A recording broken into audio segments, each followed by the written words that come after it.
Rehabilitation Through the Arts. Rehabilitation Through the Arts was started in 1996 in Sing Sing Correctional Facility. It was started by a wonderful person by the name of Catherine Volkins. She was there because her husband taught higher education in the prison, and she was there as the spouse of the person, and she asked people, one of the participants in the audience, is there any theater here? She don't even know why she asked that question, because she doesn't have a theater background. And the person had said, no, there's no theater here, but we would like some, because we're working on some plays about violence and gun violence and things like that, and we just need help to get it on its feet.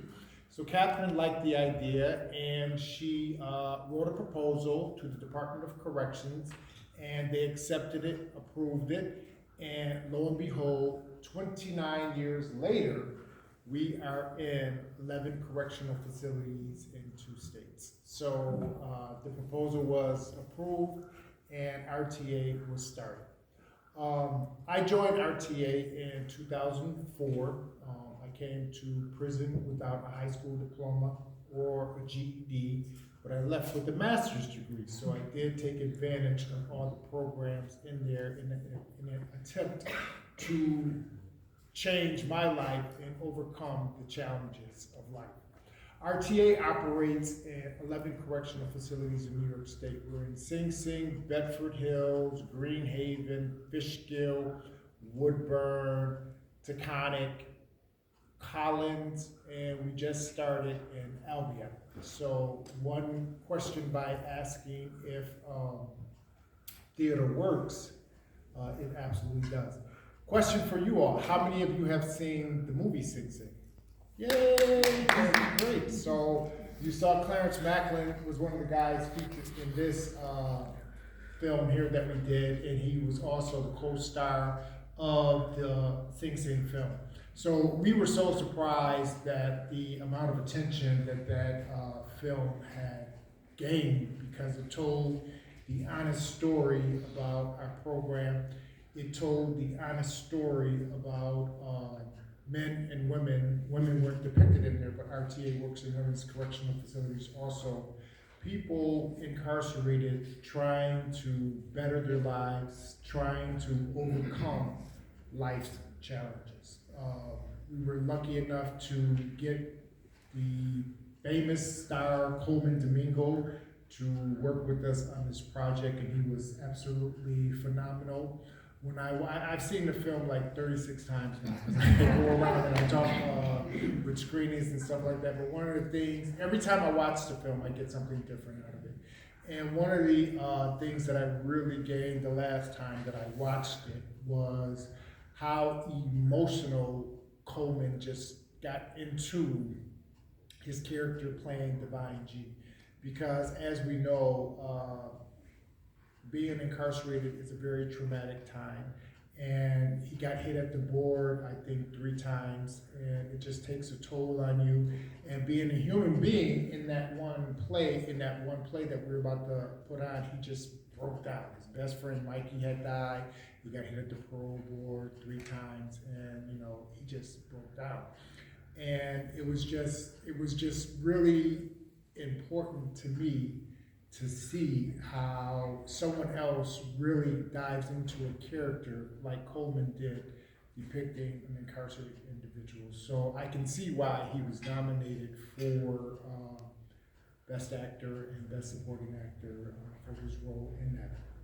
So one of the other things that's very impressive about that film is, outside of Coleman and 2 other actors, all of the other actors were participants, alumni from our program. So our program is not designed to make actors, dancers, or visual artists.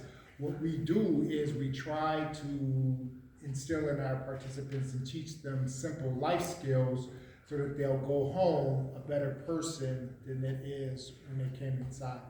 Because as Clarence said in this little short video we saw there, that in New York State, between 94 and 96% of the people that are incarcerated will eventually come home.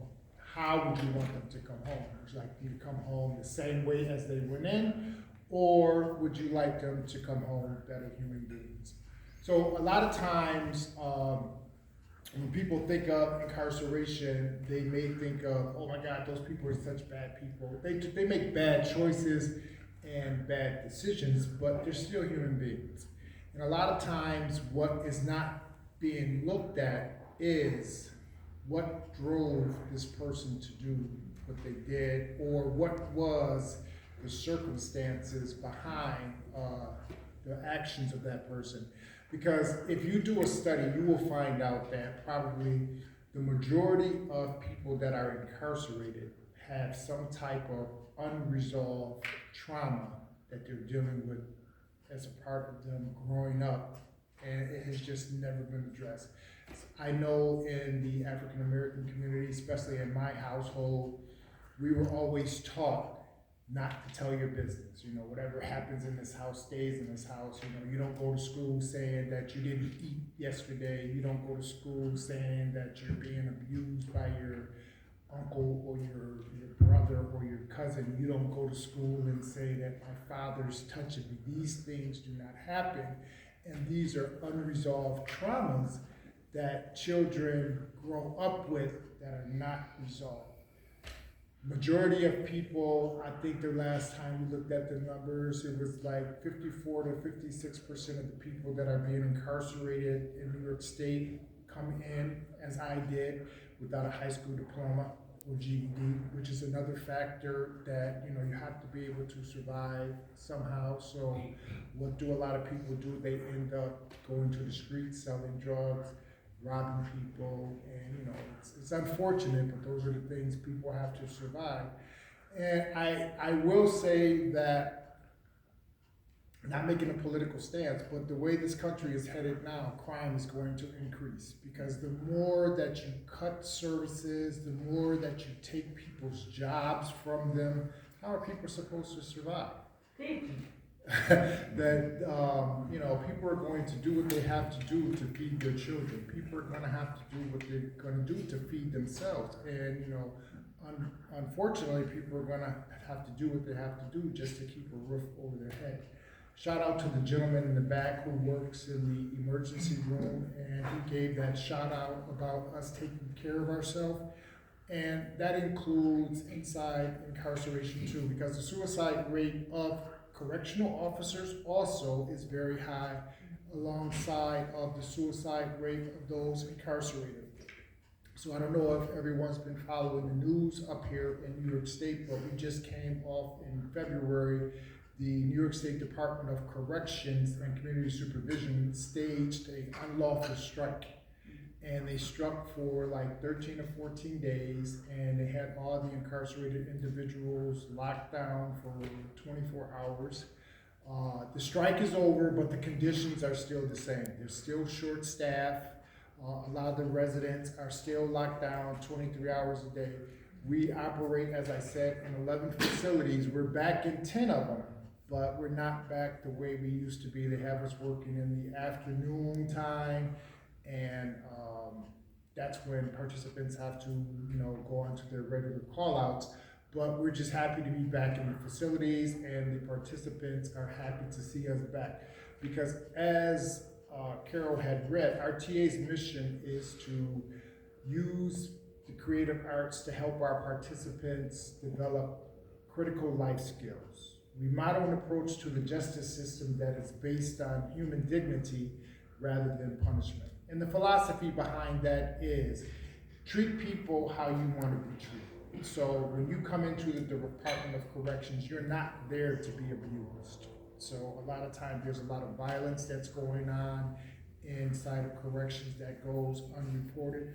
Right before the staged unlawful strike, it was just exposed that Robert Brooks was murdered by correctional officers. If it wasn't for technology today with body cams that caught that footage, and that footage getting out of the facility, unfortunately, the Department of Corrections would have swept that under the rug too and said that he might have died of natural causes, or they would have said that he got into a fight with another resident, but they would have never took accountability for the actions that they did. So You know, thank God there is technology that, you know, now the Governor Hochul mandated that all officers working in corrections have to wear body cams and they have to be on at all times. So there was a lot of abuse from women in the female facilities. You know, you come in without, you know, because every time a woman comes into corrections, they're tested to see if they're pregnant or not, and then, you know, a woman comes in who came in unpregnant, so how did she get pregnant inside? So there's a lot of abuse that goes on. Now they have body cameras to hopefully catch that, and now incarcerated individuals can summons the footage of the incident that the officer is accusing them of as evidence to you know, defend them, because they're human beings too, meaning the correctional officers and the residents. So, and they're not perfect. And now there's a little sense of accountability in the Department of Corrections. But it's programs like Rehabilitation Through the Arts and higher education in prison that are helping men and women who are being released to come home to be better tax-paying human beings. Our founder and executive director, Kathleen Wilkins, was here when we did the panel discussion when we showed Sing Sing. And now, today, a formerly incarcerated individual is now our executive director, Jermaine Archer. So the program is now being run by formerly incarcerated people. Jermaine Archer as our as our executive director, and myself as director of programs and operations. And it's such a pleasure for me to go back into the facilities to work with our participants, because RTA truly saved my life. As I said that when I went into corrections, I went in without a high school diploma or GED, came home with a master's degree. It was through the arts that I was able to gain my self-esteem back. I didn't know how I was going. I'm not a gangster, you know, I just made a poor decision and I ended up getting sentenced. And it's no secret, if you break the law, there are consequences. So it's not like it's a secret that if I do this, this is gonna happen. So I knew what was gonna happen as a result of my actions and my decision. So the thing about incarceration is people are not there to be abused. Hopefully you can address some of the issues that that caused them to be incarcerated and have them come back to be a better tax-paying citizen. So through programs like Rehabilitation Through the Arts and higher education, those factors are being achieved. Rehabilitation Through the Arts has a recidivism rate of less than 3%. Everybody knows what recidivism means? That's time that when a person is released from prison, their sentence is over, that they may reoffend. A lot of times they judge that sometimes within 5 years, sometimes they judge it within 3 years. But we follow our alumni, and our recidivism rate is less than 3%. In New York State, the recidivism rate is 19%. Nationwide, the recidivism rate is 60%. So we're doing something right. And, you know, our participants are, you know, not coming back to being incarcerated. We do full-length productions. Currently, right now at Bedford Hills, we are working on Sister Act. And if you're interested in seeing Sister Act, which is now on Netflix, there's a sheet in the back that you can sign up to be on our mailing list, and we'd be happy to have you come in and witness the power of the arts. So, yeah, that's my little message of overcoming life. Is there any questions that I may answer for you? Yes. Can I wait till you have the microphone?